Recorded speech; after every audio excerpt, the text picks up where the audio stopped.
Maayong gabidlaw sa tanan. So, maayong buntag sa inyo tanan, maayong gabidlaw sa tanan mong gabidlaw kay kuan. Either wako kabalo sa inyo sa akong buntag gabi or unsang adlaw or gabi basta.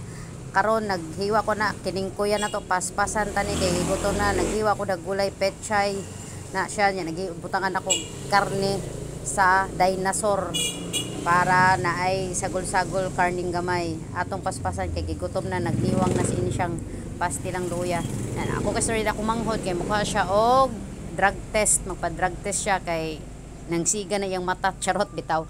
Requirement sa iyang bagong gisudlan nga work. So kailangan niya magpa-drug test. So nag-ili siya ana, o hingabot na siya.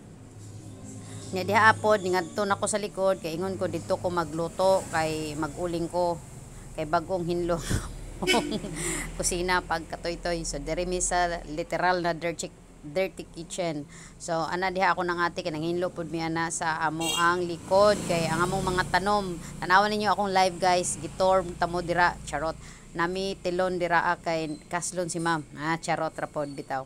So nagdali-dali ko ana kay unya taon-taon magsundo pa mi sa estudyante. So nagluto ko dag sudan nya para kung makuan man at least na nami sudan nya kana akong gipapuwad ay ang karne dira nya sibuyas ug bawang ana paspasan ta hiningkoy na kay gutom na gigos lagi lonod na ang gulay sagol na siya butang nagtoyo nya kanaon na ako di ba ako nang gipaanukan anok ang tawag ana sa mo paanok kay gigutom na jud so pana petchay na nga gulay nya dinong agna oh charot.